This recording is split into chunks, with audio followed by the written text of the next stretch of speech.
Hello,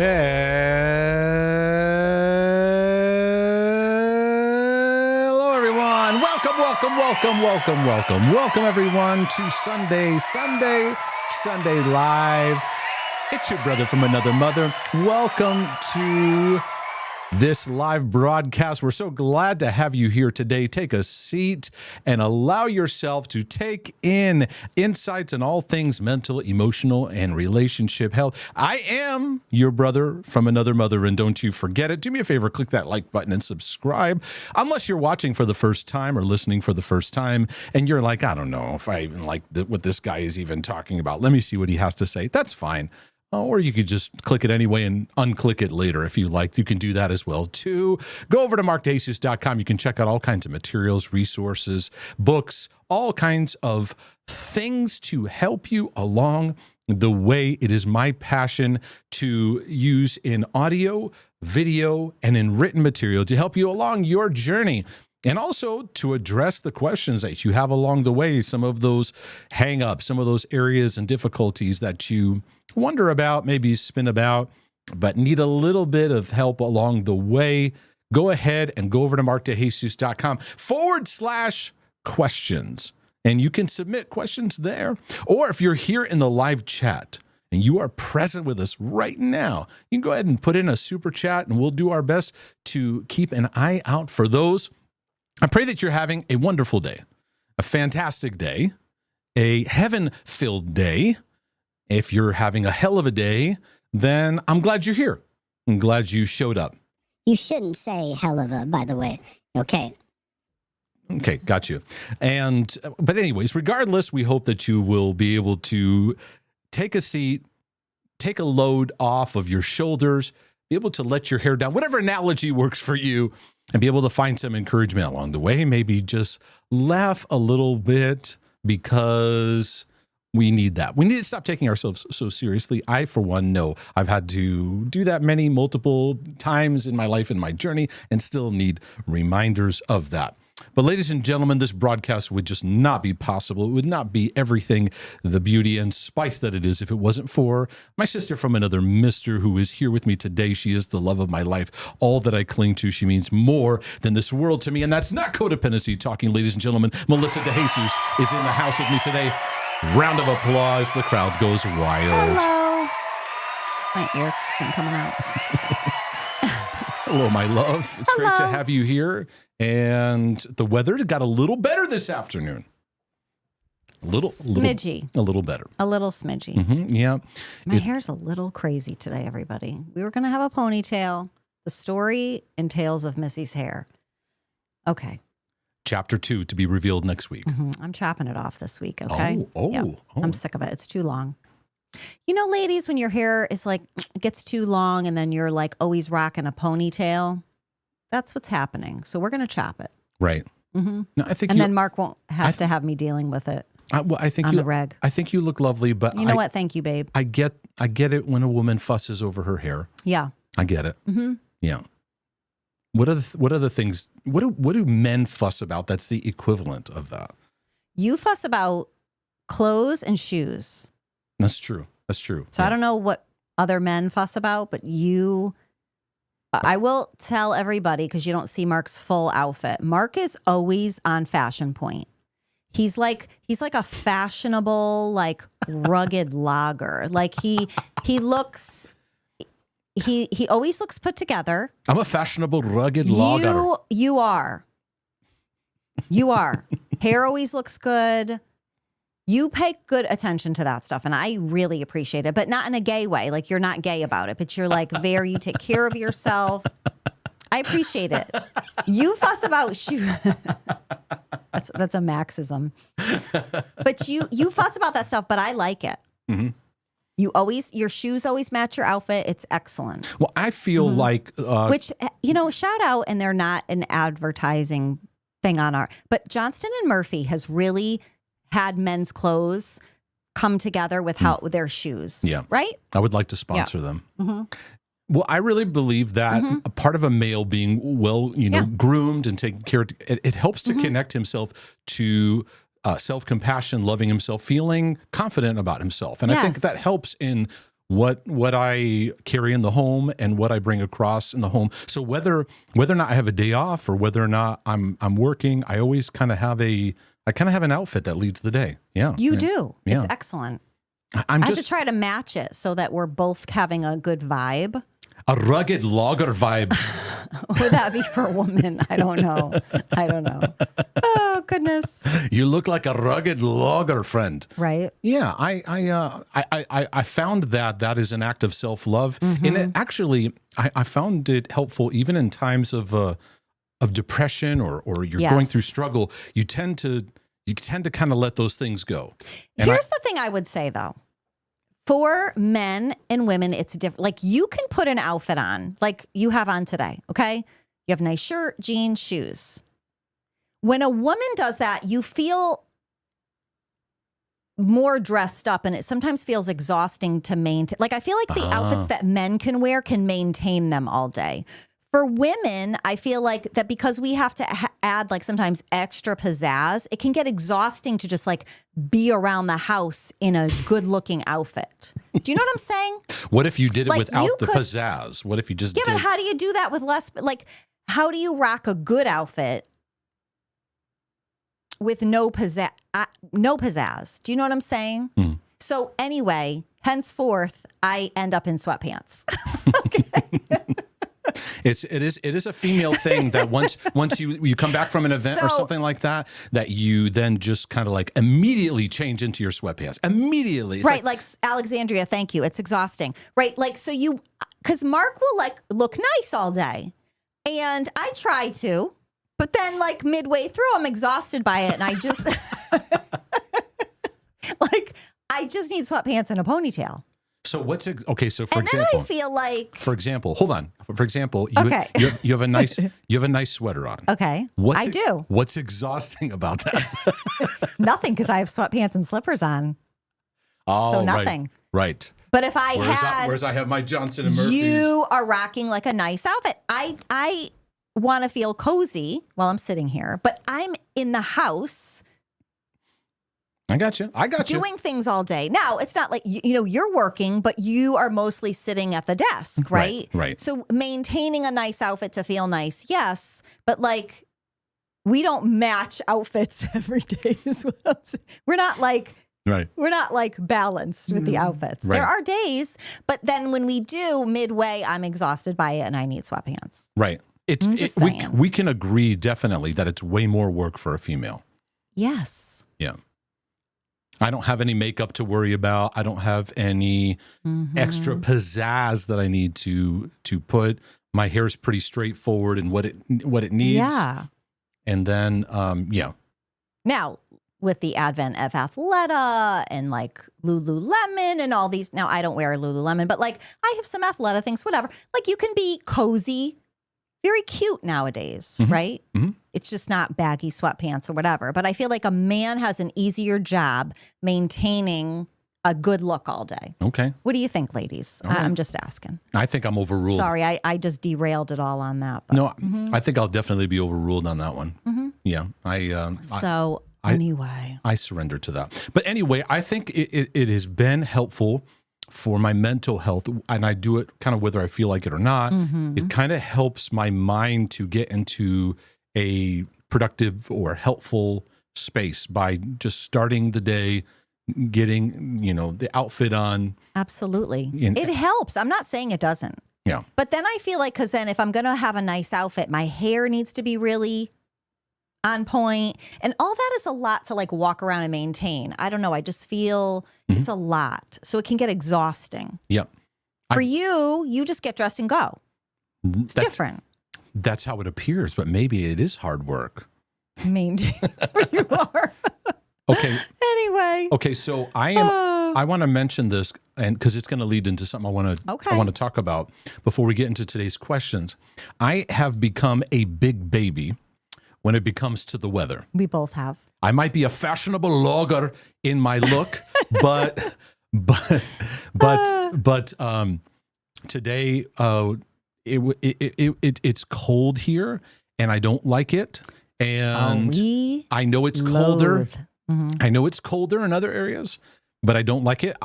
We grew up in Connecticut, and the Connecticut thicker blood is gone. I officially have Florida blood in me, and even Florida Without got being hit, in Florida. even Florida got hit with snow. So there's no way of escaping the cold. However, there's an interesting thing that I was thinking about. I was thinking about this, like how much we talk about the weather. As we're getting older, you and I talk about the weather a lot. We talk Like about a the lot. weather, and we talk about, like, do you have any pains today? What kind of That's how we start our day. what kind of symptoms do you have? Wait, did you sleep good? Yes, How many hours is it taking you to recover from inflammation? correct. Oh, goodness. So I looked online and was looking, I typed in the search, why do people talk so much about, interestingly enough, I typed in the weather, but it gave me two other subjects to auto fill in. I'll get to those in a second.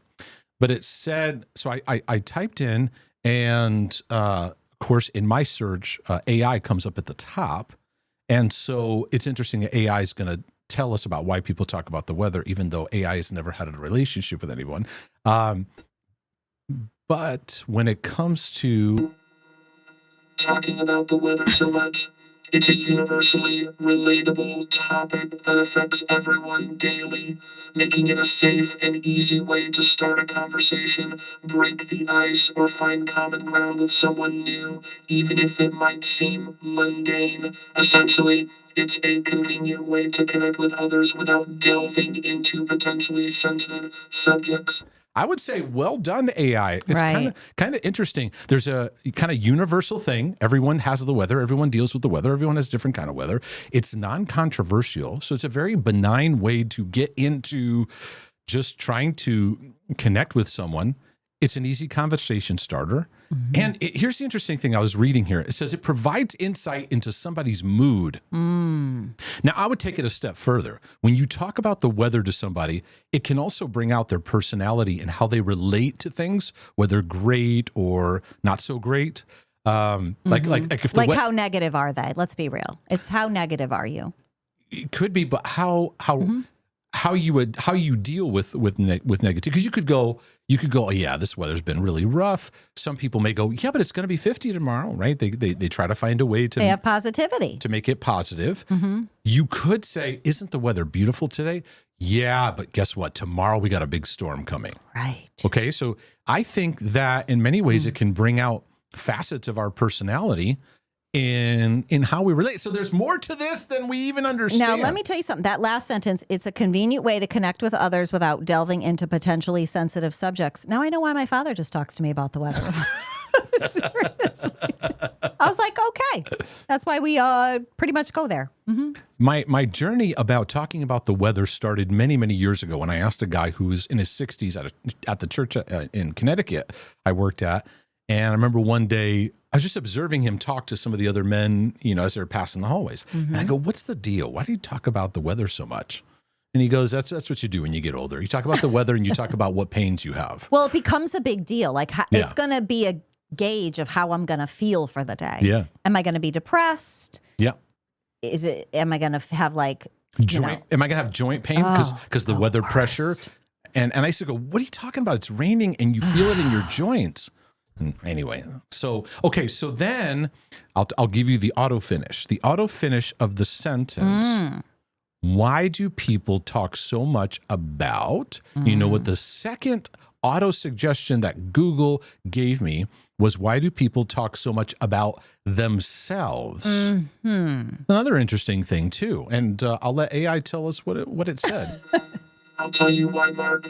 Because it can feel comfortable and rewarding to share personal experiences, seeking validation or attention, feeling a need to connect with others through self-disclosure, or simply talking about oneself can be a way to process thoughts and emotions. However, excessive self-focus in conversation can sometimes be a sign of underlying insecurity or a desire to dominate the conversation. Well I said. agree. Well Well said, said, AI. AI is giving us counsel today, helping us work through our Wow. issues.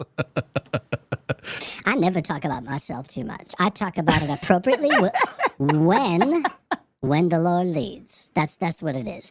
If the Lord leads, I'll talk all day about myself because God told me. Oh, goodness. That kind of helps. That kind I of helps. missed her. She needs to come around more often. She's a little icy, but I like it. Be careful what you pray for, sister. Because when the Lord arrives, he brings the rebuke. You know what I'm saying? He brings the thunder. He brings the word, the real word of God that you need and you've been missing. I'm going to tell you what you need right now.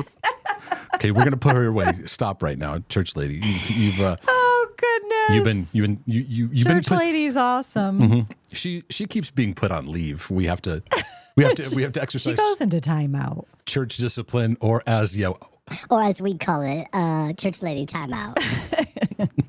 She needs a little timey time. She does. But I thought this was interesting too because a lot of people we have a lot of people that state that we live in a generation where everybody's too focused on themselves, right? Yeah. We're very selfish, self-consumed. I have my take on why that is and why that's going on.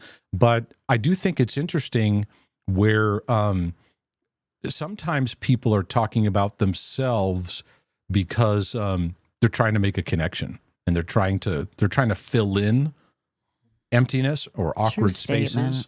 There's some things going on. Now, yes, there can be narcissism in there. Yes, there could be self-unawareness. I know that's not a word, but I don't know. I thought that was interesting as I was just reading through where people. You ever talk with somebody who they never ask you a question about yourself? Yes. Yeah, we have that. We've had that. We've had that often. I have had to let some people go. Friendships of like, I can't do this all the time. Yeah. Yeah, it's interesting how I'm fascinated when you have a conversation. Like I'll have a conversation about something that I'm doing, that I'm sharing with somebody, and they will completely go into their own world with it. It's a very common thing that goes on because. And I don't know that it's necessarily narcissism, because a lot of commentators just use that word very, very broad base. So now narcissism is losing its impact of what it really is. Where it's like, these narcissistic millennials or whatever. Yeah, we throw that around a lot now. Yeah, and I think it's more. I think it's more people are lost in themselves and it's become obsessive.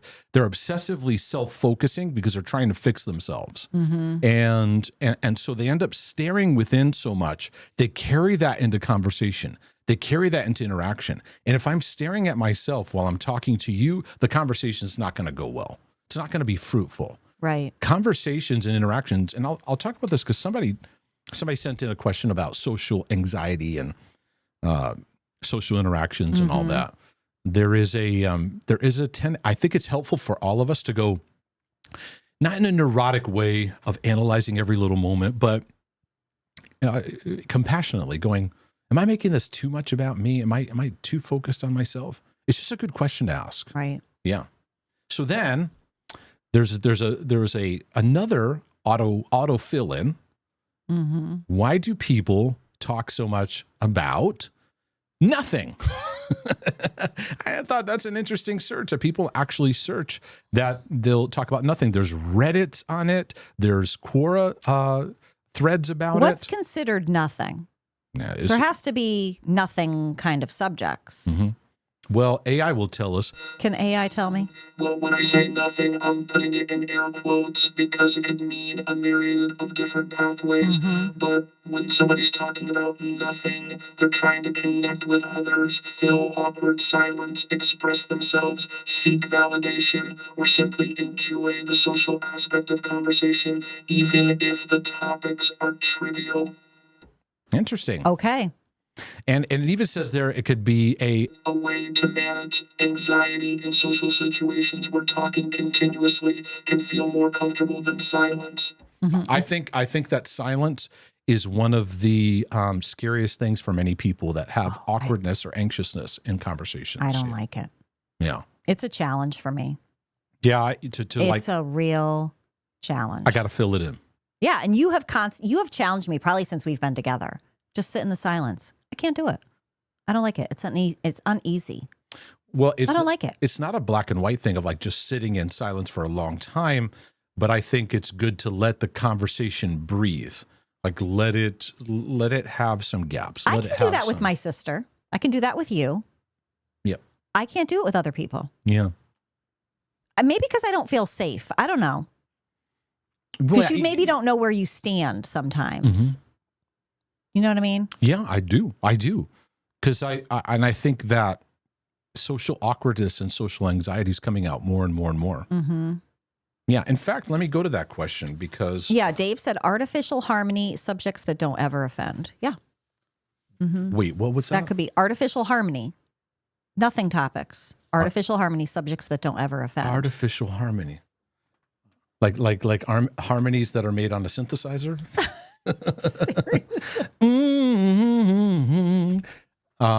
Yeah, it's like the music of conversation, as Andy would say from The Office, right? Just filling in. I think nothingness for those who are perfectionists, those who have intense expectations, they think nothingness means the shallow conversations. And I think that it's important to have practice in the shallow. I used to be the True kind statement. I used to be the kind of person where I would let's just get to the real stuff. And then we were too deep sometimes. Yes. Mm. Yes. Yeah. That's a self-recognition. We were in that for a while. Yeah. Of like, we need to be okay with the talking about the weather. They're talking about some of the little things, talking about the day to day. That's an okay part of life because then it leads to the deeper, and then you come out of the deeper into some of those more shallow areas and True go statement. back. It's not just a. And I think people, when they go, I want a real relationship, they think it's like deep all the time. It's not healthy. You need to be able to have the spectrum of things. It's good. So, all right, can I hold off greeting the chat, or should we greet the chat? Listen, whatever you want to do, boo. Well, let me go into this because this was a it leads into the question that came in. I was going to maybe address it later. Okay. But he says, I'm a 19-year-old guy at Bible school with a bunch of other teenagers, and I often feel deeply insecure or uncomfortable in social situations, like making eye contact, speaking in group settings, or even small interactions like ordering coffee. I felt this way all of my high school and thought leaving high school would fix it, but nope. Let's take, for example, a Bible study where something as simple as going around to share names is expected. I feel immense pressure, anxiety, and self-criticism. I wonder if other believers struggle with the same fear of just being themselves in those moments. Yes, they do. To answer your question, yes, they do. A large percentage, a vast majority of people. I think that we first need to lay that on the table, that there is, even if I'm in a new group that I'm attending for whatever reason, social setting, whatever, they go around the room, I kind of go, okay, how much am I going to share about what I do or who or what I'm about? I think for a moment, and there's an awkward period of like, where can I go here? What do I say? Some people even start rehearsing what they're going to say in their head, and yes, a lot of people struggle with that, and it's a lot more common than people realize. And you said it's hard for me to trust that I'm fully accepted and secure in the Father's love, and I want to grow in confidence, but I feel lost in how to step into these fears without giving into perfectionism or feeling fake, especially when my anxiety manifests very clearly, like extreme blushing, sweating, glasses get foggy. Glasses getting foggy, that's good stuff. Yeah, it takes intensity for the glasses to start fogging. Right. Which, by the way, with the recent weather, I've gone outside and how cold it is, and I came back in the house and my glasses were all foggy. Especially shaky voice. How can I navigate this tension and trust God's love for me, even in these low pressure but overwhelming moments? I think that number one, I want to say there's an expectation that you have in your mind that you should just have these gone. And if you're really connected to the Father's love for you, these things would be completely gone. And right there, it puts an unnecessary pressure on you. And I think that we really believe that other people don't struggle with these kind of things. This is just my observation. And when I look at generations, I do find that the Gen Z going into millennial overlap, which Gen Zers right now are anywhere from 13 to 28, and millennials 29 and up to mid 40s, right?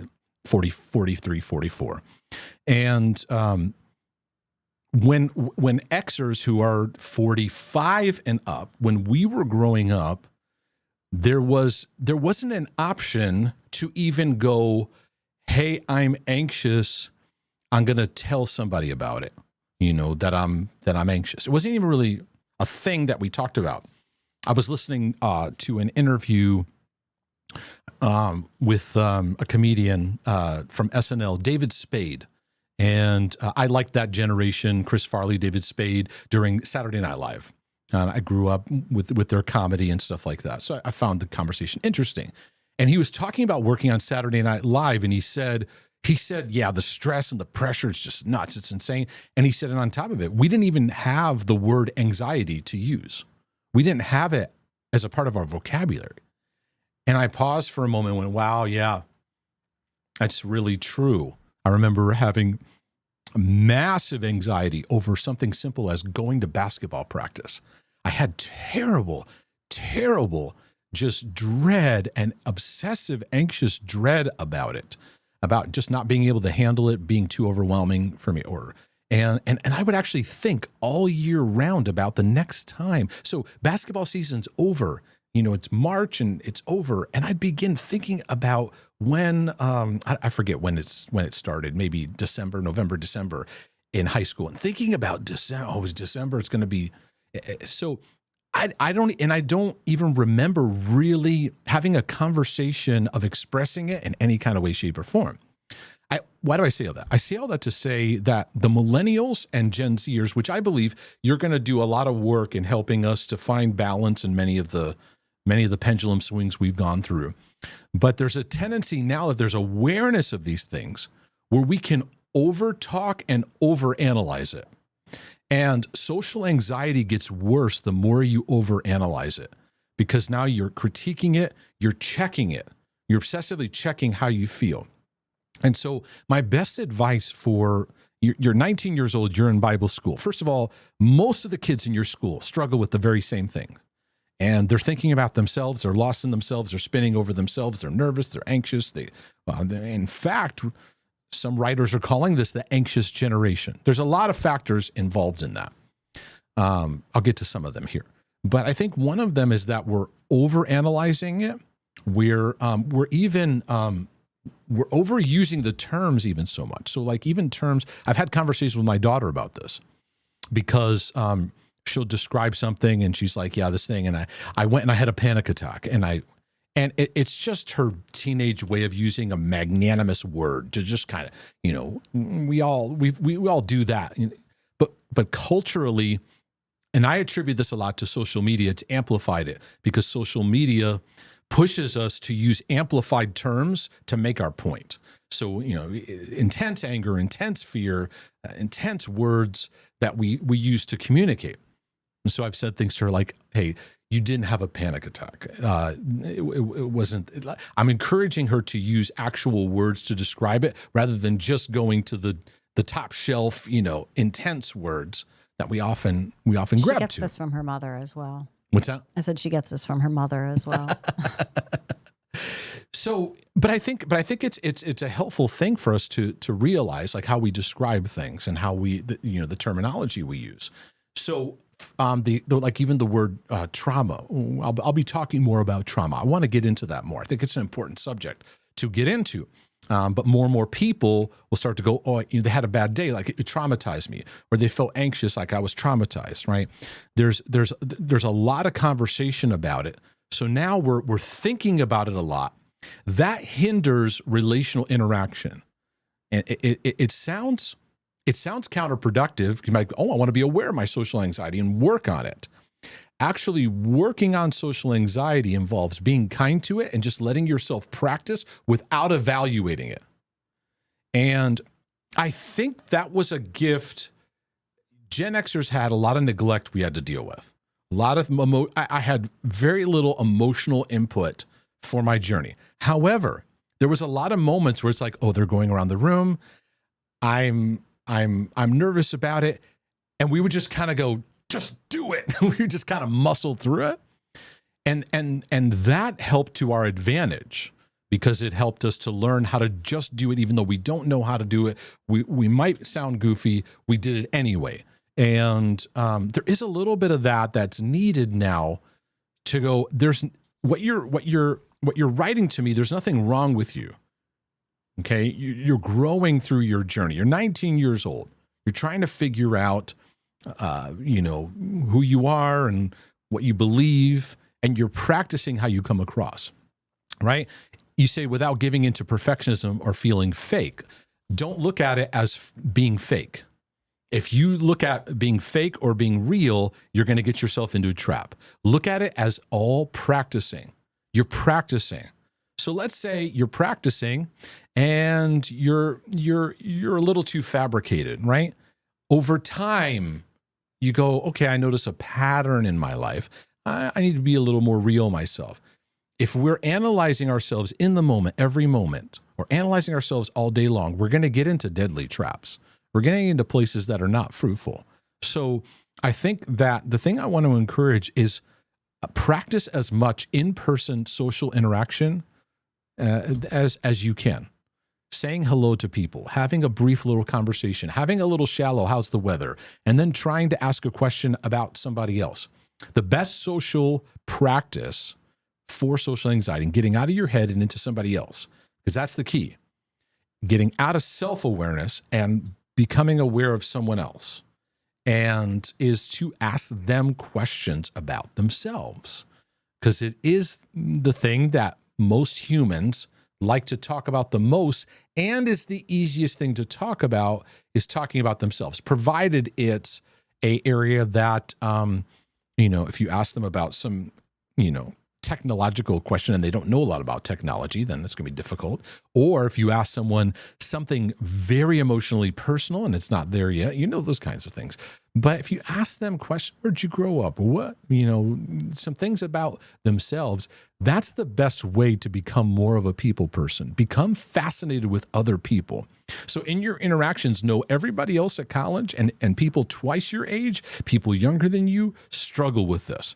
Social media has made our interactions, it's brought out our goofiness, it's amplified some of our goofiness, and we have to always maintain the fundamentals of allowing ourselves to practice. So we get to texting and to just messaging when sometimes we need to pick up the phone and actually have a conversation, or actually get with somebody and have a conversation. Now listen, I text, I do that too.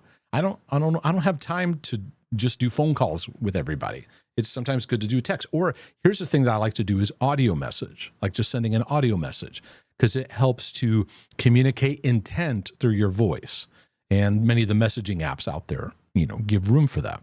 So this is a great tie-in to what I was, when I was sharing earlier. So you have extreme blushing, sweating, even your glasses get foggy and your voice is shaking. Just look at all of that with grace and compassion. Go, all right, so what? I'm working through this. I'm practicing. Just because you're manifesting that physically in a way that somebody might be able to see, other people are struggling with it too. I've worked with a variety of situations. People that have anxiousness and showing all those symptoms, even people who, anyway, I'm not going to share some of those details. I was going to get into some personal things, but some scenarios that are very, very personal. But anyway, the key is to keep practicing and don't shame yourself because you're having these symptoms. If you're having sweating symptoms, you can't just go, stop sweating. It's just happening, right? I'm quite the over sweater, hyperhidrosis person myself.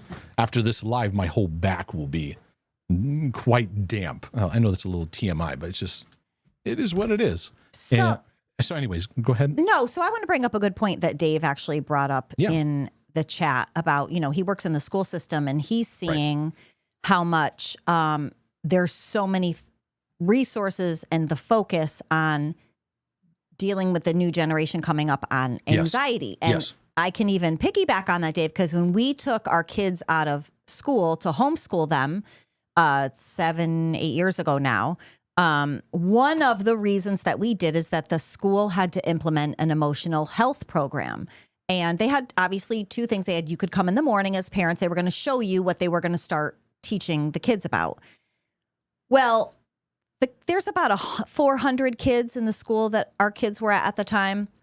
When I went to the morning program, for them to show us what they were going to be teaching the kids on emotional health, there was 2 other parents there with me. Now, there was more that came at night, but there was not a huge Right. portion of the parents that showed that should have showed. Right. Like, this is what you're training your kids. So it's just a conversation that I would is making me think as you're talking. So now we're not having a lot of great emotional social interaction at home. You're being taught at school a program, like one of the things was it's rock brain for anger. I think that is what it was. Yeah, so you're teaching kid these. They were personifying the emotions. They were trying to help the kids to personify them to understand, so they could connect. Oh, that's an emotion. Right. That So I have. I just wonder, as they start to grow and flush this out, if you're not having it at home with people who you should be emotionally connected to, but then you're being taught social emotional health at school. I wonder what that's going to look like. Even these kids that are not getting it at home, being taught it at school, will they be better off? Mm-hmm. I do wonder. Yeah, I do wonder. I don't know. Yeah. Well, I think It just makes me think about it. I don't know. Well, I think that we're having a big, like I said, they're calling it the anxious generation, and everyone's trying to figure out why. And I think that that's great to figure out the why. I think we also just need to just keep practicing. I do think the over analysis and over attention to it is It's too much. Is detrimental. It's right. So if we sit down, it's like if we have a class on riding a bike, and you teach me everything about a bike and show me, eventually you got to go. We got to get on the bike. And I think the emphasis more on practice and over time, like helping people to be, because it's about awareness. It's not about obsession and fixation, right? And I think we become too fixated. How am I coming across? How does it make me feel? We're reading into it too much. And so now we're micro-analyzing emotions. Right. And like Dave pointed out, and it made me think when I looked down too, he said they have timeout rooms. We have safe spaces. We have things where you can be okay to work out your anxiety alone, where you're not there. We are missing that part of like, you need to get in the car and go. You need to go interact with people. You need to face these fears. Correct. Yeah. You need to work it out in real time. Yeah. Yeah. We're, with our kids, we've had lots of opportunities to do that. Okay, no, you're going to go do this. No, you're going to go things that are not necessarily like, oh, you don't want to do a bungee jump. It's not. Right. It's just more like certain social interactions or certain things. Be hesitant. Nope. Go ahead and do it. Go ahead and do it. Yeah, but I don't. Go ahead. You got it. Right. You got working through that. Yeah. That they're really equipping to be overcomers. Yes. Let's be honest. Yes. Yeah. Yeah. Anyway, so I think what the school was trying to do wasn't bad. No, it's not bad, and I don't know what the outcome of all that is going to be. I didn't like the fact that the school, you and I had a principle of at home is where we wanted those things to be. Yeah. Now, do I think it's good that kids that aren't getting that at home are getting some at school? But I also a whole other conversation is I don't feel the burden should be on the school system to do that. But that's a whole other thing. Right. But yeah. Your frustration really came out in that 2 parents showed up when this is like Yeah. Oh, it's Anyway. Yeah. So I think I teach on mental health. I do it a lot. You'd be surprised how much I don't talk about mental health in the home. You understand what I'm saying?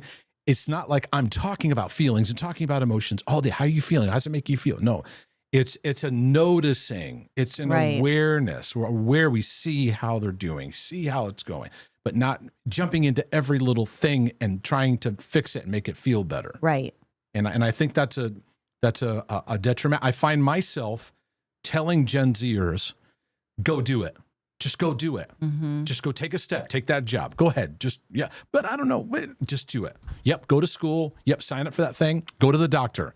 Go to the thing. Yep. Right. Go call. Make the phone call. Go have the conversation. Go on a date. Go take the job. Right. Do the volunteer work. Go just do it. Just I sound like Shia LaBeouf now. Just do it. Remember that video? Yes, that's good. Oh goodness. Just do it. Oh wait, hold on a second. I gotta let me tell you something, brother. Oh yes. So good. You mentioned this for my birthday. This is one of the things Abby That's what Abby got you. Let me tell you something, brother. Welcome to the house of God. Abby was like, this is perfect for Dad. Mm-hmm. Yeah. That tells you that there's a lot of Hulkster impressions Stuff going on in the house. Yeah. There's a lot of that happening. Do you want me to read super chats? Yeah, please do. Okay. That was a long intro. Oh, well, what are you going to do? Into That's great. Welcome everybody in Rumble and in yes, YouTube. and in the tube. Do you want me to welcome people or read super chats? Oh, welcome You want everyone. me to welcome? All right, it's my music. Okay, hold on. Yeah. I'm going to start with Rumble. Fit Lion. Hello, Janata. How are you, Lynn and Janata? Katie. Hello, Katie. Katie, thank you. Katie says my hair looks great. Listen, I'm trying. Abby Ploop. Hello, welcome.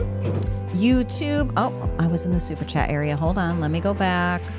All right. Well, going back, it cut off everybody's name. So, okay. I think I saw Lori Livingston was first in the chat. Danielle. Oh, hello, Danielle. Vanessa Chavez. Hello. Dave Jenkins. Alexandria. Meg VC. Kintsuji. Nick Bogani. Unashamed Autism. Hello. Taste is Goodness. Miss Hibiscus. That's a very cute name. I love it. Marty. Did I say Alexandria? Yeah. Let me go down. The same names here. Annie. Hello. There's Lenny. Hello, Lenny. Miss you guys. HS. Estelle. Our lovely, lovely Estelle. Move down here. Oops. AM. I'm having a lot of same names. Okay, Rachel, hello. Meg VC, Melanie, Ashlyn, K, Word of Truth. Rachel. Astrid. Ashanti. I think I saw it was your birthday. Happy birthday. Jim L, hello. Jess, hello. First time here, welcome. B, Willem, hi. Okay, there's so many. Krista, hello. Ivy, hello. I missed so many names. Lucia, it literally just jumped and I couldn't scroll back up. So if I didn't say hello, hello and welcome, and we're glad to have you with us. Telly, hi Telly. I covered everybody, I think. Wait, isn't that the name of the elf from Disney? Tally, it's Tally. Not Telly. It's Tally. My ears heard the same thing. I think it's Tally, T-A-L-L-Y. This is Telly, T-E-L.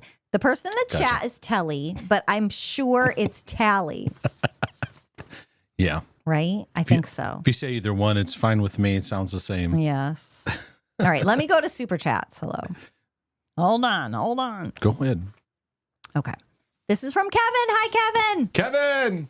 Hi, Mark and Melissa. Does the body become resilient over time? Suffering from anxiety, OCD, and depression since a child, and now I'm at the age of 43.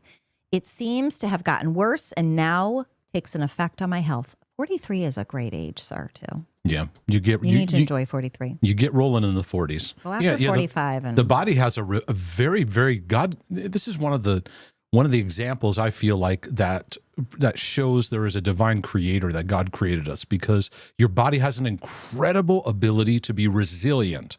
Resilient is the ability to bounce back from challenges or struggles or damage or whatever's going on. It has an incredible ability to rebuild. There's something that science has discovered over the recent decades. It's called plasticity, which is your nervous system's ability to be able to create even new connections. And so this goes back into even the process of renewing the mind that's taking place in so many of our lives, of what the Bible talks about, be transformed by it. Is your mind has such a great capacity to do that. However, we need to learn how to renew. And many times that hasn't been shown or demonstrated in a way, because a lot of our learning takes relational learning, not just gaining a bunch of information. It's learning relationally how to process through things. That's how you remember. That's how you take things in. So it's good. But yeah, absolutely. Your whole fight or flight can be renewed. Your whole stress response, all of that. So yeah. Excellent. Okay. Lori Livingston, thank you for the super chat, Lori. All my life, I've been told my face and skin are beautiful. Well, let me tell you, that is a blessing. Well, here we go. Play the shark. Now that I'm in my 50s, Amen, sister. I don't hear this as often. Yeah. I have a great fear of getting old, wrinkly, aging, and dying. Girlfriend? Let's pause. Amen. And I hear you. Negative self-talk, self-hatred even. Please help. Well, Lori, let's sit with a cup of coffee, me and you, okay? Because touche. Lori, if you get a second, tell me how old you are. I'm curious how old She's in her 50s. Oh, she said Don't 50s. ask a lady her specific age. Isn't that the rule? Yeah. 50s, you know. Except in my world, I need to know because then it helps me. I didn't catch that part. So were you saying 52 is different than 59? yeah. Well, isn't 52 right around the menopause age? Well, yes, it is. Right? Of course, I'm going to ask those Actually, questions. I learned that you are technically in perimenopause from, I'm going to have a lesson, ladies, okay? From 35 and up. Didn't know that. Wish I knew that back in the day. We didn't know about peri. We just knew about mena. Okay. Your OBGYN isn't talking to you about that. All they care about is having babies. Yeah. Okay. Anyways, that's a whole tangent we won't go down. But So it's a bit of like some, between like 45 and 55, you go through a little bit of a midlife thing where now you start having all these thoughts about where's my life going? What's my purpose? What's happening? What's going on? And you start looking back at your childhood maybe some more. You're looking at choices you made. losing the nice puffiness in your face. And it's it's really a time to It's unfair. Let me just share this, okay? Lori, I'm going to whip out your probably anger that I can share with you. go ahead. It is unfair what happens to women, how we lose the beautiful elasticity. We lose the nice baby fat. I'm going to call it baby fat, like the collagen. We lose it and it starts to just, I feel like men don't experience this. We're definitely contrasting a lot of men and women battles today. Right. It's definitely more difficult. And then you add, all the Instagram, all the stuff that's been put out there for decades, quite frankly, on what women should look like and all that stuff. Yep. And I'm sorry, you can't say that it doesn't affect you, men and women both, of what women should look like. Oh, that woman's in better shape. Everybody's life circumstances are different, whatever. But it is difficult. Yeah, that's real. It's a real thing. Yeah. I think it needs extra doses of compassion. It does. It's a time for you to really face yourself in a new way with loving care.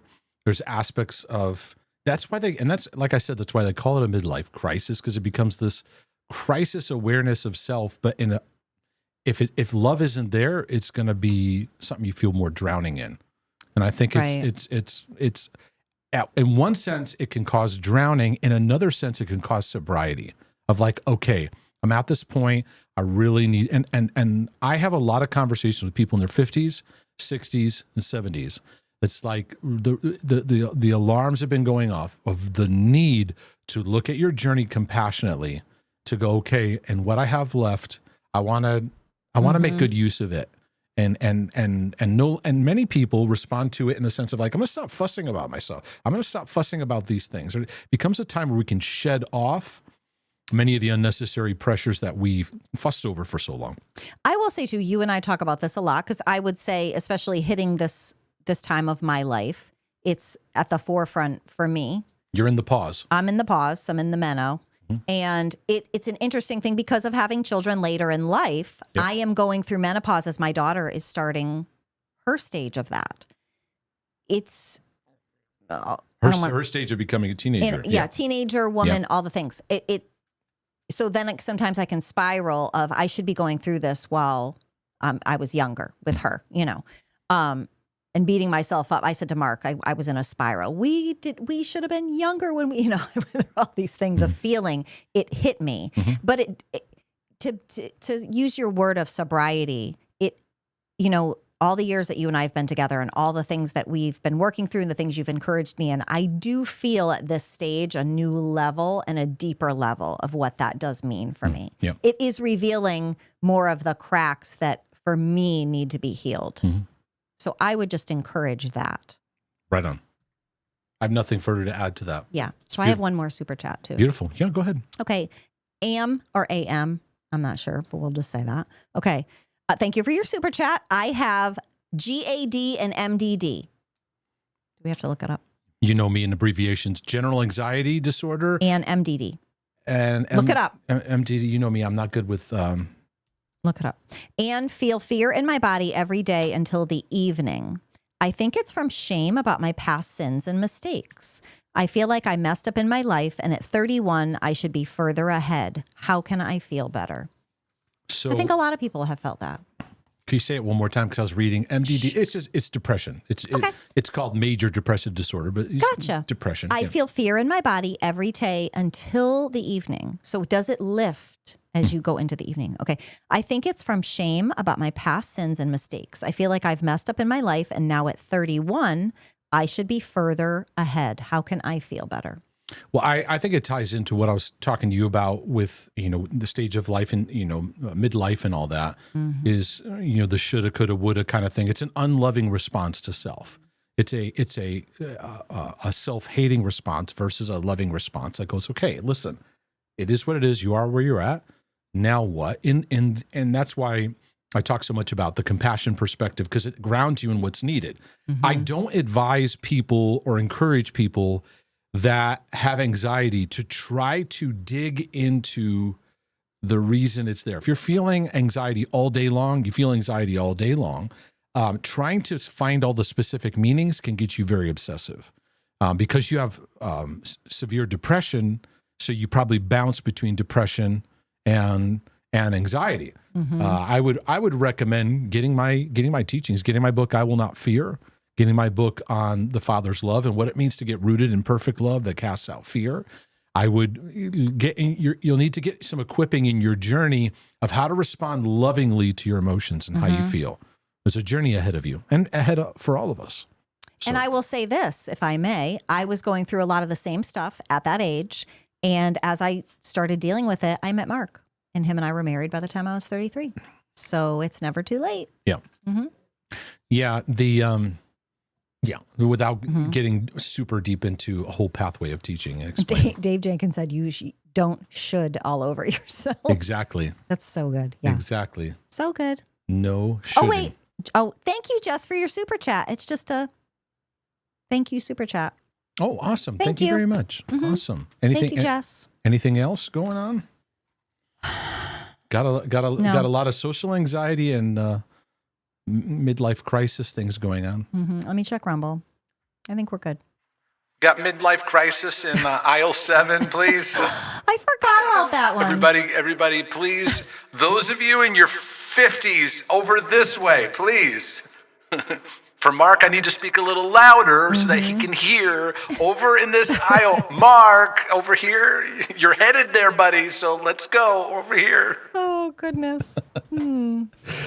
All right. I need my, You need a dance break, sir? I need my Jeremiah. No, I need Okay.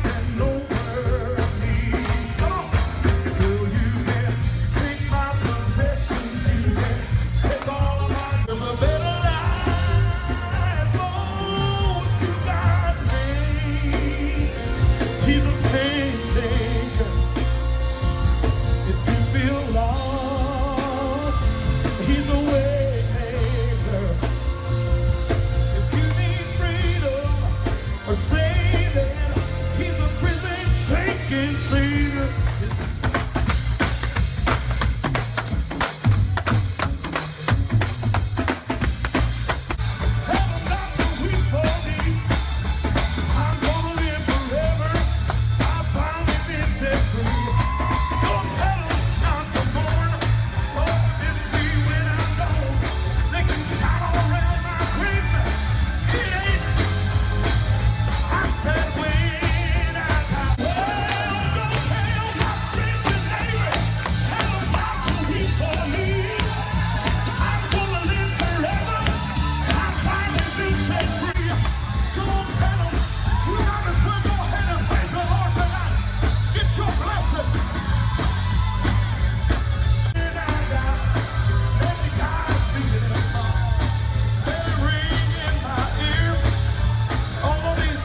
Gotta love it. You gotta love it. Gotta love it. So I'm going to get into some questions, but let me take a moment to let you know of an update coming up in these Sunday lives that we've been doing. I answer questions, and there is a adjustment I'm going to make to the Sunday live. And last year, a lot of people, enough, that have given me feedback whenever I do a Bible breakdown or something like that, that they appreciate me teaching a bit on the Bible. And I was looking into the new year, and I'm going, people are saying, we'd love it if you taught through a Bible, a book of the Bible or something like that. And I've been looking and trying to figure out, okay, where would I do that and my time and responsibilities and all that. I feel like I want to make an attempt to do that in the Sunday live. So in the coming weeks, it may start at next week. We'll see. Lord willing, the creek don't rise. But what I'm going to do is we'll keep the same format of everything that we do, but I'll take a significant portion of it and I'm going to do some Bible study within it. And I feel like that's going to give us even more of a variety now. Be able to answer your questions, interact with you, super chat, Melissa and I talk, all that. Then I'll take a block and I will work through a book of the Bible. And the book I'm going to work on, the first one is going to be 1 John. I've talked about it so much. I've mentioned it so much. I refer to it so much. And I have found the book of 1 John to be so affirming of who we are as children of God, in the sense of reminding us of the love the Father has for us, reminding us the difference of who we are as opposed to the world system. But yet many people, spiral out of that. Of course, you can spiral about anything. But so anyways, that's a good update for you all, that I will be including a section of Bible study within the Sunday lives. And of course, then I'll still take questions and stuff like that too. So just wanted to let you know. With that in mind, let me get into some questions here. The questions I'm going to get into have to do with not wanting to be married, not wanting to have kids, and dealing with healing from some abuse. So it's going to kind of go down those lines. The first one has to do with someone who's 29 and she has no desire to get married. And she'd like my feedback on that. So I'm going to read through her question and react a little bit and just kind of give some thoughts that I'd share on this. Hi, Mark. You rock. Seriously. That's one thing I wish I did, just play the guitar. Your ministry's changed my life. Thank you. There is a question I'm hoping you'll address for me I haven't seen before. I'm a 28-year-old woman, and I've never dated before. Never even been on a date. So if you're asking me a question, because your question's going into you do not have the desire to get married, and you're trying to figure out, like, what do I do with this? That would probably be the first thing that would get my attention, in the sense of, like, okay, you've never actually been on a date or in that kind of situation. Let's talk about that. Let's talk about the journey. What's it been like for you? So you said you can fill in the blanks from there. I took my parents and my church's calling to purity pretty seriously. That's another thing I would pick up on. What does that mean? Because there's many people that talk about being taught purity, but it was taught in a way where it felt so heavy on the rules or heavy on what not to do. They weren't taught, what does it look like? How do you deal with your urges? How do you deal with sexual drive? Things like that. And so when you say your parents and your church, I would want to understand that a bit. What kind of upbringing were you in? I'm telling you these things because in order to really address what you're asking here, we'd have to do some looking to your history. You said, while there's a lot of baggage from the messages they sent along the lines of shame and guilt, my question is in regard to a life of singleness. I'm fairly certain I've been called to singleness. Now, if someone feels, hey, I've been called to be single, I mentioned this before. Paul the Apostle said, I wish all of you were like me, single. I personally don't believe Paul was single all his life. I personally believe he was married before. There's a couple of different theories about what that means. And we don't have to get into all that, but that's my personal opinion. I can't base that on scripture. But he said it's better that you stay as I am, single. But if you marry, you don't sin. So everybody calm down. But what he's bringing to is single people have more time and energy and ability to do things for the kingdom of God and be more heavenly minded in the things of the kingdom and putting their energy and efforts to that. It doesn't mean a married person is lesser because they have earthly things to be mindful of in many ways. It doesn't make them in a less place. He's just talking about time and capacity of what you're able to do. So there are people that say, you know, I feel a call to singleness, and there's no torment about it. There's no regret about it, and they just feel called to it, and it's something that that they do gladly and joyously. However, I see many people who will say statements like this, and there's a lot of conflict though in other areas that they talk about. It doesn't seem like it's necessarily a solid, joyful thing.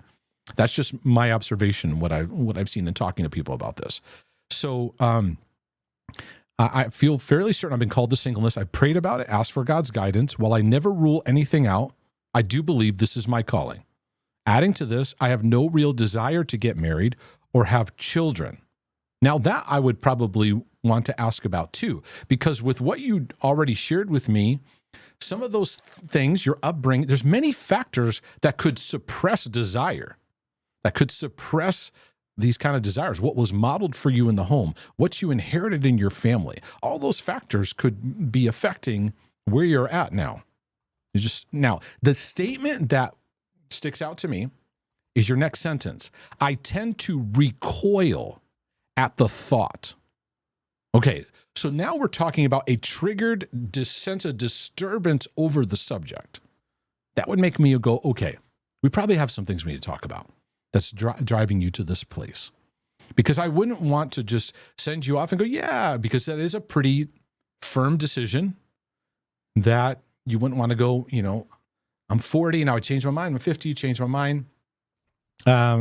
It is a, you know, it is a firm decision you're making to go in a very, you know, concrete direction in many ways, right? So that I recoil at the thought, and I have recurring nightmares that I'm pregnant. So I'd call that a dream. You call it a nightmare.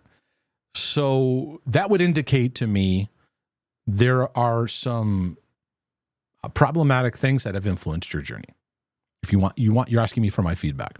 I've never had baby fever, you put in quotes, and while I've seen many good-looking men in my day, I've never imagined a wedding, marriage, or some hero to sweep me off my feet.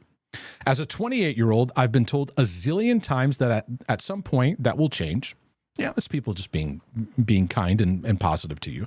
But it hasn't. My huge Greek family finds this odd, but it is what it is. I first vocalized not wanting to get married at age 6, and I haven't really changed my thoughts. Again, another statement I'd want to go, okay, what was that about? Why are you saying that at 6 years of age?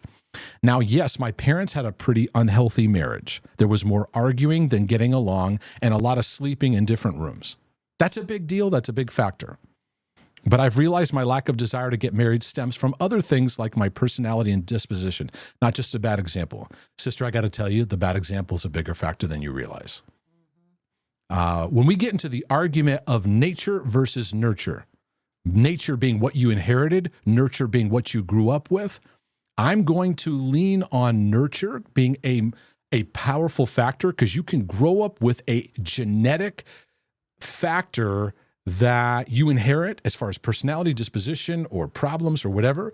But if there's healthy nurture there, the healthy nurture can be a powerful force to redirect certain pathways and help form. Do not dismiss your family upbringing. Because I've dealt with this my whole life with people. You can't have many people, and this just kind of changes the subject, but it's like people who have severe, like they'll have like chronic addictions or they'll have problematic behaviors. And they're like, but I grew up in a loving home. And I'm like, we got to stop playing this kind of game. We got to look at it a little bit more objectively. We kind of just put a blanket loving home. You got to look at it a little bit more soberly because there's things that affected you. And Okay, so anyways, I genuinely love being alone. I have being alone doesn't mean that I like being alone. It doesn't mean that you don't want to be married. I have an exciting career ahead of me as a doctor, a large extended family, lots of fulfilling hobbies, and of course, my relationship with God. It's great that you're in school being a doctor. I think that's wonderful. I do have a cultural concern that, and I try when I talk about things to not just go like a judgmental route, but I like to just lovingly observe it. I am frustrated with the modern pressure and movement of women going into careers, get your career going, and then at 40 they're going, I want to have children, right? And we've been in the system where it's like, go get the career. I'm not against women having careers. I'm just saying there's a driving force of being so narrowed in to your work and your job at the cost of other things. Not just getting married or having children, those things, but even relationships, mental health, and all those kinds of areas as well, too. So you said, now to the question, despite not wanting to get married and have kids, I am a human being, and I have fairly normal urges and desires around sex. So you want to be with somebody. This is where I have two messages being sent to me. I don't want to be married, but I want to be physically intimate with somebody. Sexual urges are a God-given thing to draw us to marriage. It's part of it. It's part of the process. So that's why I said many of these factors that I talked about, I would encourage you to get some helpful perspective and insight, whether through some counseling or things like that. Now, whatever decision you make, it's your decision to make. But the signals are telling me there's things here that are stating more than just, no, I don't ever want to be married. It's nothing out of the norm. It's not overwhelming, nor does it lead me down paths of self-gratification. Okay, I get it. I also want to point out that many Christian answers to this are find contentment in your work or in the church, but I am content with my life. And as a resident med student, I am busy. It's not like I'm bored and this eats up all my time. Since I do think I will go through life as a single woman, how do I manage the normal desires that I don't think will go away? Yeah, you've compartmentalized these two. I don't want to be married, but I want to have sex. And so this is what I'm saying. There's mixed signals here, and I'm trying to help you to see your sexual desire signals are actually a homing device to be intimate with someone, to be married to somebody. I am close to God, have been growing closer. I'm pursuing filling the intimacy gap with Him. Yes, I don't know that I recommend that as a black and white thing, which may surprise you from somebody who's a pastor. I don't recommend somebody fills their intimacy with only God. It's a common cliche we say in Christianity that is incomplete. God looked at Adam in the perfection of the beauty and innocence of the garden, and He said, it's not good that you're alone. And there was no sin on the planet. He said, hey, buddy, this ain't good. So, no, intimacy needs is not fulfilled in God alone. You didn't say in God alone, but you said filling that intimacy gap with Him. No, you need relationship. Now, med school is going to make a relationship challenging. So it is what it is. And then you're going to get into your, what do they call it, your residency, your sleepless nights, and you get sleep deprived, which I don't understand why they make residency students become sleep deprived. It's the number one thing that will mess up with accuracy. Right. Anyways, that's a whole nother subject. I do struggle to understand how to rectify my life's calling with these feelings in a sense that I understand they are normal, but if they're not ever to be fulfilled, how do I manage them throughout life in a healthy, God-honoring way? I want to steward my body and my mind get well. I think you need to reconsider your stance that you don't want to be married, because I just don't buy it. And I see some other factors there, but that's just something you got to work out in your journey. I told you some of the things I would want to look at if I was somebody who is working with you, and maybe somebody can. I'd encourage you to look at that. All right. So somebody else wrote to me in a similar vein, but it's more like I don't want children because I have mental health issues, and I feel like my mental health is going to get worse if I have children. Hi, Mark. I don't think I've heard this subject asked before, but I've had a tendency towards depression all my life, mostly caused by feeling invisible, as I am a quiet person. I would encourage you to allow yourself to learn a little bit more about depression rather than, because depression's a lot more than that. Depression is never a single silver bullet thing. It's multifaceted. There's never I'm depressed because of this one thing.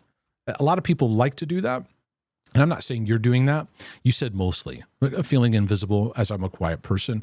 The depression that you have, that you lean towards all your life, is multifaceted aspects to that.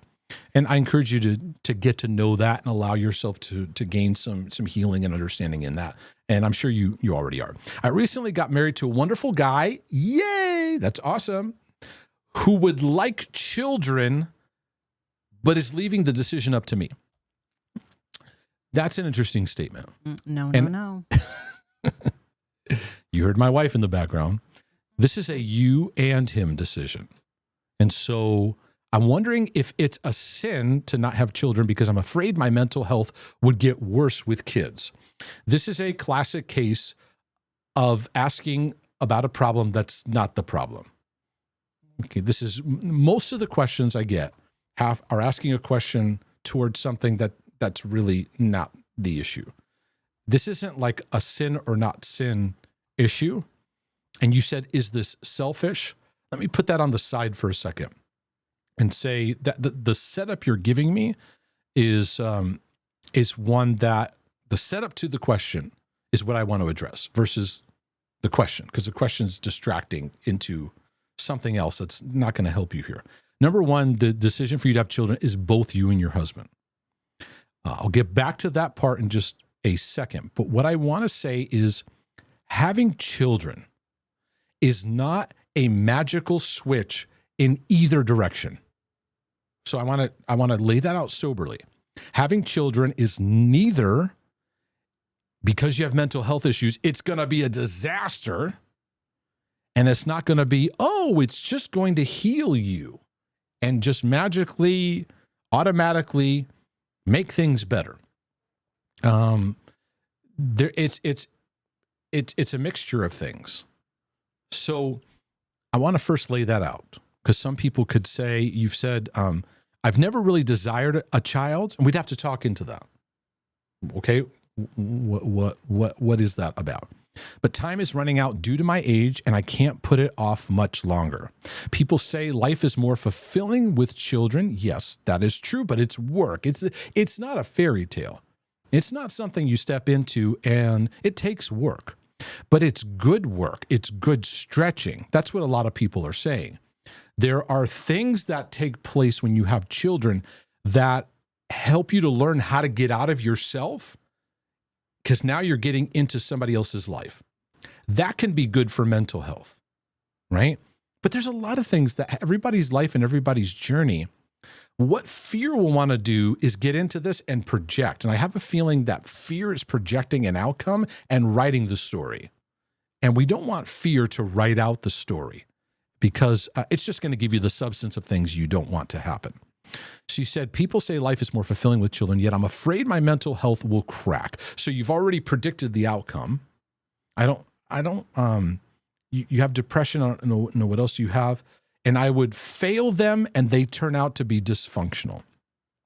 So you've already projected into the future, you've written the story, and you've put the outcome in. That's a self-protective mechanism. So that's what you're doing. You're creating a self-protective mechanism. You've got the future figured out. You've gone into the future in your mind. You figured out the destiny, and then that brought you back to the present, and that caused your decision, I don't want to do this. And I want to push back against that fear-induced prescription that you've created. I can't script your future. I can't script what the future holds. I think everyone has the opportunity to say your mental health can get better each day, each year, as you just keep working at your life and working at your journey. And with kids, with a growing family. Now, I'm a big believer that our lives, our mental health is enhanced relationally. And getting married is the first stage of very close relationship that allows you to work through the issues of your life. When you're single, you work on your issues, but it's different when you're now with somebody in close proximity. And now your brokenness, the other person's brokenness, it causes you to grow at a different level. And there's a godly design in that as we learn to grow with each other, we learn more about God. Then the next dimension of it is in children, there is a new level of self-sacrifice. There's a new level of living for something that's generational now. That I'm now living for something beyond my own life. I'm living for something on my worst of days. I have in my mind and my heart that I'm leaving something for my children that adds to motivation of my own life and my own journey, right? So it's all about what mindset you're going into this with. But if you're going into this, I'm going to crack and I'm going to fall apart and they're going to be dysfunctional, then you're setting yourself up for not being equipped for something that could be very powerful for you in your journey. I'm concerned about your husband wanting kids and you don't, and him leaving it up to you. I'm concerned about your husband being resentful to you in the future, if I'm just being honest. That would be down the road, there being a sense of resentment coming up. I do want to say this when it comes to women having children. Because I deal with people who haven't had children. And so please understand, this is not where I'm going to go with this. It's not meant to shame anyone who's older and didn't have children. Many people in their older ages didn't have children. They have regrets, things like that. Life happens, stuff happens. We have to all work with where we're at. I do see where there is a powerful experience, a God powerful experience designed for a woman when she has a child. I'm not saying that, you know, if you get married and have a child, your pregnancy is going to be amazing. Many women talk about struggles in their pregnancy, difficulties in pregnancy, postpartum. But there's something powerful about childbirth, and Paul even talked about it, and it's in the way he shared it. It's very mysterious because he talked about it, about a work of sozo happening. It's a word that's translated saved. She'll be saved during childbearing. And then he kind of just moves on. And it's in the context of women and teaching and stuff. So most people pay attention to that and dismiss, wait a second. There's something very powerful in childbearing. I have noticed, I know a lot of this is anecdotal, but I have noticed over the decades of my journey that women who, there are many women who don't have children, there can be mental health battlegrounds and things that they face as there wasn't that experience that happened in their life. And I know this is a very delicate subject I'm treading into right now. And so I pray that you hear my heart in this. I say all that to say there's there's a trend of people just kind of like, I don't want children. I don't want children. I don't want children. And I want to be a voice to go, I'm not telling you have to or don't have to. It's not a sin issue. It's not what it is. It's just more of there are often, when a woman doesn't want to have children, there's usually factors going on that are contributing to that. And I would like to be a voice to be helpful and encouraging in understanding why that is. For what you're writing, there's two things I would want to look at. Your history of this subject, what you grew up with. How much is depression affecting that? Affecting the delight. Hope deferred makes the heart sick. But when desire is conceived, it's a tree of life. I'd want to look at desire in your life. Where's desire taking place? And being encouraged. Depression really pushes desire away. The second thing I would probably want to work on with you is the way that you project into the future a fearful outcome, and then you reverse engineer it back to the present, and you make your decisions there, from a fearful standpoint. Fear is the substance of things not hoped for. It's the things that are your places of your nightmares and things where hope is chipping away at it. So all that to say, I would encourage you to take a good look at it. I did my best to address this subject in a compassionate way, because it's very, very difficult, very challenging. But I gave you some of the points, whether it's somebody who doesn't want to get married or somebody who doesn't want to have children. There's a lot of battles in this that we could get into. And so let me take a break. I'll get back, and maybe one more question I'll get into. I need to get under the blood, so that's what I'm going to do right now. And I just rap because say, under the blood, me say me under the blood. Under the blood, me say me under the blood. Jesus cover me under the blood. Under the blood, me say me under the blood. Jesus, you will cover me under the blood. In the morning when me wake up, and the blood that Jesus me take up. And when me feel like me, I go break up. Put the blood on me face just like a makeup. In the morning when me wake up, and the blood that Jesus me take up. And when me feel like me heart break up, put the blood on me face just like a makeup. Under the blood, under the blood, Jesus cover me. Jesus, you will cover me. Say under the blood, under the blood, Jesus, you will cover me. Drum and bass. Listen, Christian a fight some things where them not see. Stronghold demons and principality. My body at the temple, keep it holy, sanctify, justify, give God the glory. Fighting against three terrible enemy. The world, Satan and myself against me. One the anointing, pour it on me and make me trample the devil on it. Say, under the blood, under the blood, Jesus cover me. No. You want to hear it? Drum and bass. Drum and bass, listen. I love it. I love it. I love it. I love it. I love it. My love, before I have one more question I might do. Is there any super chats or anything that you? Hold on. There was one. Yep. So Jess, she sent hers in and it was blank. And she said, my first message was wrong, but I wanted to say, I'm so thankful to have found your YouTube. Your books just arrived at my doorstep. So grateful. Awesome. Yes, Great amazing. to hear. And Great then to hear. I have from Rocco Jew. Question. I've noticed since my intrusive thoughts aren't creating such strong feelings within me, I'm struggling to tell if something's intrusive or not because I realized I use my fear as a barometer. How do I tell what's me? Well, trying to examine what's me is a compulsive action that goes nowhere because it's a question that can never be answered. You can try to answer it. This is me. This is not me. This is not, kind of thing. And that's a compulsive trap of like trying to check. And you can start by learning how to feed yourself on better thoughts. I talk about that in the book, but I sense that compulsive. He says, I have an intrusive thought and I don't really feel anything, right? And he's examining that. And that's more compulsivity. Mm-hmm. Yeah, I see it there. Mm-hmm. Yeah, not because I realize it. Yeah. Yep.